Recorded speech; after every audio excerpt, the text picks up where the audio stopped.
হক আসিফ অবশ্যই আপনারা উনাকে চিন্তা है। বর্তমান समय के लिए উনি খুব বড় একজন ভাইরাল है এবং উনার কিছু একটা জিনিস ভাইরাল हो जाता है। গত কয়েকদিন के গত 2-3 दिन থেকে আপনারা অনলাइन में देखता है।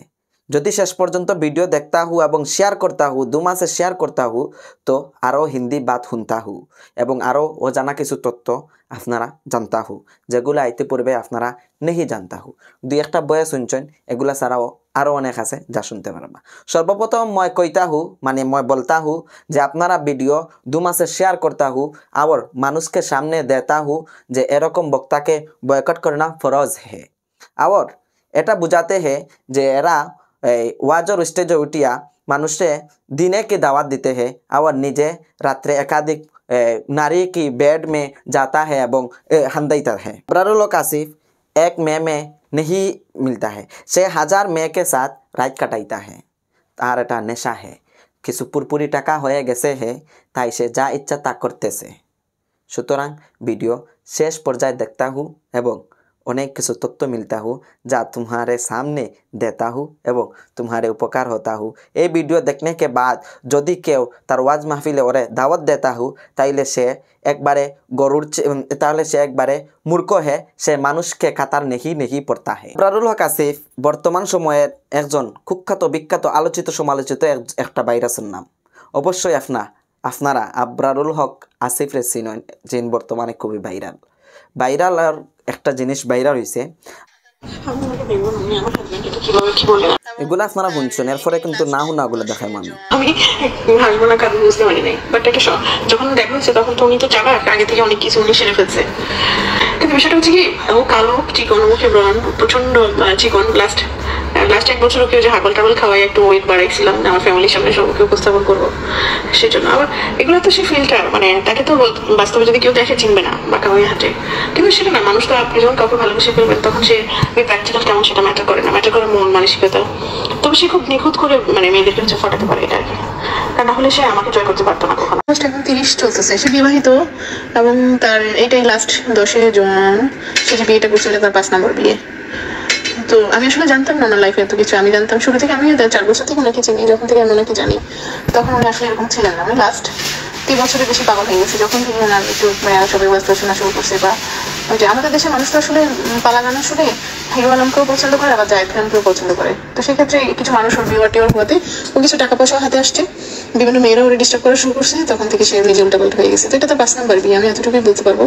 কিন্তু আমি সে ওই মেয়ে ফটানো, মেয়েদের কাছ থেকে টাকা পয়সা আত্মসাৎ করা, মেয়েদেরকে বিয়ের প্রলোভনে মানে বিয়ের কথাগুলো গোপন রেখে আবার বিভিন্ন মেয়ের অসুখের মতো আর কি মেয়েদের বিয়েগুলা গোপন রেখে মেয়েদের কাছ থেকে টাকা পয়সা নিয়ে চলে, মেয়েদের কাছে বলে আমার এটা নেই ওটা নেই, আমার এটা লাগবে ওটা লাগবে। তো মেয়েরা তো যখন কাউকে ভালোবাসে তখন সবটুকু দিয়ে ভালোবাসে, তখন মেয়েরাও চেষ্টা করে তারা দেওয়ার জন্য আর কি।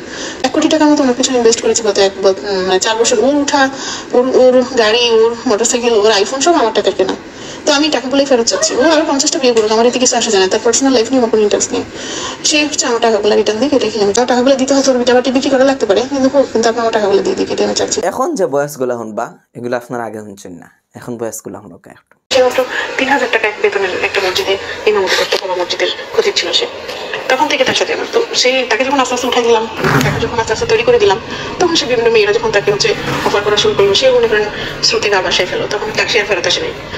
কথা বলছেন, এখন সে যে যখন টাকার সাপোর্ট পাইছে, মোটামুটি টাকা পাইছে, নিজেও কিছু কামাই করছে, তখন তো আর মনে করেন সে পিছনের কথা মনে রাখে নাই বা পিছনের কথা সে ভাবে না, আমাকে সে অ্যাভয়েড করছে। বা আমিও যখন বিভিন্ন সময় বলতাম মেয়েদের এইসব কথা কেন বলো, মেয়েদের বিষয় কেন বলো, এগুলো কেন বলো, এগুলো তখন কথা না। তার সাথে আমার শর্ত ছিল এটা যে আমাকে যেদিন সাংস্কৃতিকভাবে সামাজিক স্বীকৃতি দেবে সেদিনই তার সাথে আমার সংসার হবে, এর বাইরে শুধু ফোনে কথাবার্তা হবে। তো সেই সুবাদে আসলে আর কিছু হয় নাই। তো না হইতে আর আল্লাহর কাছে সবসময় বলতাম যে আল্লাহ আমার বাবা নেই, সে যদি খারাপ মানুষ হয় আমার সাথে যেন তার কখনো মিলন না হয়, বিয়ে হয়েছে কেউ জানে না, ডিভোর্স হয়ে গেলেও কেউ জানবে না, তার সাথে যেন আমার না হয়। আমি সবসময় আল্লাহর কাছে বলতাম তাহাজ্জুদ পড়ে। তার আমার দোয়া কবুল করছে, সে খারাপ এটা মুখ্য সমস্যা উন্মোচন হয়ে গেছে, আমি আল্লাহর কাছে শুকরিয়া আদায় করতেছি। কারণ খারাপ গরুর চেয়ে শূন্য গোয়াল ভালো, একটা খারাপ চরিত্রহীন পুরুষের সাথে থাকার চেয়ে একা থাকা ভালো। সেজন্য হচ্ছে আমি আমার নিজেকে কন্ট্রোল করতে পারছি, তার প্রতি এখন আমার কোনো আবেগ ইমোশন কোনোটাই কাজ করে না। হ্যাঁ, আমি সোশ্যাল মিডিয়াতে কমেন্টস করার উদ্দেশ্য ওর সম্পর্কে যেন মানুষ জানতে পারে, এতটুকুই। হ্যাঁ, ওর সাহস থাকলে বলেন আমাকে চ্যালেঞ্জ করতে, ওপেনে বসতে, কারণ আমার তো আর অন্য বেটার কাছে যাওয়ার কোনো চিন্তা নেই, তাহলে আমার ওপেনে হতে তো সমস্যা নেই। সে আমাকে চ্যালেঞ্জ করুক বা সে বলুক যে খাদিজা মেয়েটা যা বলছে সব মিথ্যে কথা, এটা সে বলুক, এটা সে বলে আমি মেনে নিব। এখন 10 তারিখ যে বিয়েটা হলো সেটা তো একদমই মানে এটার মধ্যে মানে আল্লাহ যেমন সত্যি, কোরআন যেমন সত্যি, আমাদের ইসলাম ধর্ম যেমন সত্যি, আমার নবী যেমন সত্যি, এমনি সত্যি যে 10 তারিখ রাতে তার বিয়ে হয়েছে। তো এখন পর্যন্ত তো কোনো স্টেটমেন্ট নাই, এখন পর্যন্ত সে সবার কাছে বলে বেড়াচ্ছে সে বিয়ে করে নেই। আমাকে বলছে আল্লাহর কসম, বলে আল্লাহ তাল্লাহি বিল্লাহি আমি বিয়ে করে নিলাম, মিথ্যা কথা তোমাকে বানায় বলতেছে, তোমার আমার সম্পর্ক নষ্ট করার জন্য বলতেছে, তুমি এদের কথা বিশ্বাস করো না, তুমি এদের কথা বিশ্বাস করো, আমাদের সাথে তুমি সম্পর্ক নষ্ট করে দিও না। কিন্তু এগুলো তো সত্য। আমি আপনাকে একটা স্ক্রিনশট পাঠাই 1 মাস আগে, সে আমাকে বলতেছে যে আমি যে তার জীবন থেকে সরেছি, সে সুসাইড করবে। তো সেই ছেলেটাই আমার 15 দিন পরে বিয়ে করছে। তো আসলে হয় কি, শোনেন, আত্মসম্মান সব মানুষ, কিছু মেয়েরা আছে এদেরকে যদি রাস্তায় কেউ হেনস্থা করে এরা চুপ করে থাকে, মান সম্মানকে ভয় পায়। কিছু মেয়েরা আছে এদেরকে কেউ ইশারা দিলে ওই লোকটাকে গালিগালাজ করে, ঠিক আছে।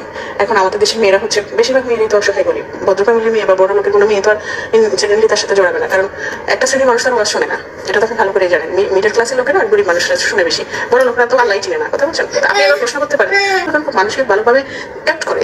এখন মতিউরের ছাগল কান্না না হলে কি মতিউরের মুখোশটা খুলতে পারে, যে কথাটাকে একদিন আসছে আসে, আল্লাহ মানুষকে সুযোগ দেয় যে দেখি সে ভালো হয় কিনা। আমি তো চেষ্টা করছি, আপ্রাণ চেষ্টা করছি গত 1 বছর যে সে ভালো হোক, সে ভালো ফিসে তাকে আমি বলছি যে তুই ওয়াজ করার দরকার নেই, তুই শুধু বাসায় বসে থাকবি, তোকে আমি প্রতিদিন 50,000 টাকা করে দিব, তোর ওয়াজ খালি আমি শুনবো, তোর ওয়াজ যেন কেউ না শুনে। তো পারে নাই তো, কারণ সে চাই তার প্রতিদিন একটা নতুন মেয়ে লাগবে, নতুন নতুন শরীর লাগবে, কথা বোঝেন। সে তো বিকৃত মানে রুচির অধিকারী হয়ে গেছে, বাস্টুয়ালি খারাপ হয়ে গেছে, কথা বোঝেন নাই। তাকে এই 10 তারিখের যে মেয়েটাকে বিয়ে, সে মেয়েও তাকে আটকে রাখতে পারবে না, কথা বলছেন। সে আমাকে ফেক আইডি থেকে নক দিয়ে বলে যে আমার হাজবেন্ড যদি আমার কাছে ফিরে আসতে চায় আমি তাকে রিসিভ করবো কিনা। আমি বলছি যে না। এই রে, এরকম যদি কোনো বউ পাই, সত্যি রে ভাই, আমি তারে কোন পর্যায়ে রাখবো আমি নিজেও জানি না। যদি আমারে কইলা কেন রাখতে চান, তা কিন্তু আমারে নিতে পারেন, সমস্যা নাই, আমি প্রস্তুত। আমার অন্য এটা, আমি এক নারীতে আসক্ত, এক নারীতেও থাকতে চাই, আমি অন্য কোনো যাইতে চাই না। আর দেখো, মেয়েটা তারে প্রচুর সুবিধা দিছে, কইছে আমি তোর প্রতিদিন 50,000 করে দিব, তোর ওয়াজ শুধু আমি শুনবো, আর কোথাও যাইস না। ভাই এরকম কেউ করে?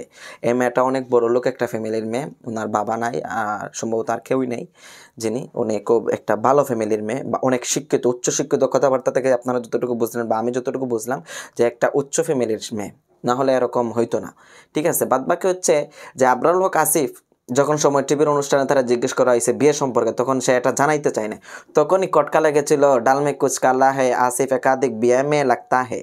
তো আসিফ কা হাল আপনারা সামনে পরিষ্কার হয়ে যাতা হে, আপনারা আসিফের বিরুদ্ধে অ্যাকশন নিতা হে, কোই সন্দেহ নেই হে।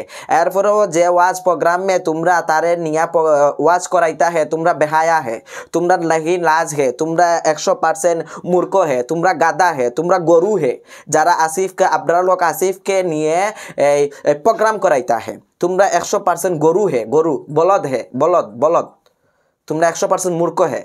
না হইলে তোমরা তোমাদের ওয়াজ মে আবরারুল হক আসিফ মে নেহি নেতা হে, বরঞ্চ তোমরা তাকে নিয়ে মারতা হে, ধরতা হে, পিটাইতা হে এবং বয়কট করতা হে। তোমরা তাহা নেহি করতা হে, বরঞ্চ তাকে তোমরা স্টেজ মে নেতা হে, আর তোমরা তার ওয়াজ শুনতা হে এবং তাকে তোমরা হে নিচে দিয়া টেকা ঢুকাইতা হে, আরও যাতা ইচ্ছা করতা হে। আবার কিছু ফুরিন হে যা আবরারুল হক আসিফের ক্রাশ হে। আবরারুল হক আসিফ ফিল্টার সুন্দরী হে, এটা অনেকে नहीं जानते हैं। আবরারুল হক আসিফের পায়ে में आगे खुदा होया हटता है, बाका बाका होया हटता है, এটা कोई नहीं जानता है। এই মেয়ে ওর পা ঠিক করता है, এরপরে ও এসে আস্তে আস্তে উঠতা है। সর্বপ্রথম এই মেয়েকে সাথ তার রিলেশন है, বিয়ে है, কিন্তু মেয়ে ভালো হতা है তাই তার সাথে সংসার नहीं करता है। কিন্তু তোমরা এটা বুঝতে নেই হে, সে যখন মেয়েদের পায়া নিল, সে যখন পাইলো টেকা দুকা দেখলো, তখন इस মেয়ে के साथ धोखा देता है और प्रोग्राम शुरू करता है। विभिन्न जगह में सनी लियोन का नाम लेता है, अमुक का ना करण जौहर एवं मूवी के रिव्यू देता है और तुमरा क्रश किया जाता है। आजकलकार किछु रमणी आछे है যারা আবরারুল হক আসিফের জন্য পাগল হে, আবরারুল হক আসিফের বেডে যাইতা হে, আবরারুল হক আসিফের সাথে রাত খাটানির লাগে তারা পাগল হে, তারা আবরারুল হক আসিফের আবার ঢুকতা হে, আমার রাগ তুলাইতা হে, তোমরা ফাইলে আমি কিতা করতাম আমি নেহি জানতা হে। সম্মানিত দর্শক, এইরকম বক্তা আবরারুল হক আসিফের মতো বক্তারে আপনারা অবশ্যই চিনুন।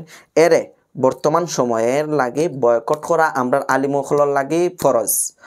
অবশ্যই বাংলাদেশও জানি না কোনো ওয়াজের কোনো সংগঠন আছে কিনা যে বক্তাগুলোর কন্ট্রোল করার লাগে।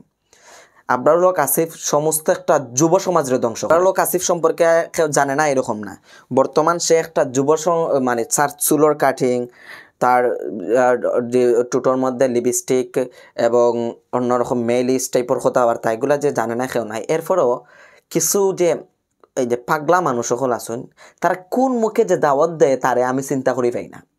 আমার ভিডিও লম্বা হয়ে গেছে, মাফ করবা, ক্ষমা করবা, আমি তার সমস্ত মানে তার আসল চেহারা আমরা আগ থেকে কই আর আমরা আগ থেকে বলতা है যে তোমরা আবরারুল হক আসিফকে স্টেজে नहीं नेता है তারে বয়কট করতা है তারে 50-60 হাজার টাকা नहीं देता है তারে নিয়া উল্টা করি হান্দাইয়া দিতা है তার নিসদিক দিয়া এই বাস ঢুকাইয়া দিতা है তোমরা এটা नहीं করিয়া তোমরা তারে আজকে ওয়াজের প্রোগ্রামও নিয়া ওয়াজ করাইরে ভালো থাকবা সুস্থ থাকবা ভিডিওটা সবার নিকট পৌঁছাইয়া দিবা যাতে তার আসল চেহারা মানুষ জানতে পারে আর যদি এরপরেও সেও তারে ওয়াজের প্রোগ্রামও নেয় মনে করবা এটা একবারে মানে মানুষের খাতারও নাই মানুষ নাই ভালো থাকুক সুস্থ থাকুক আসসালামু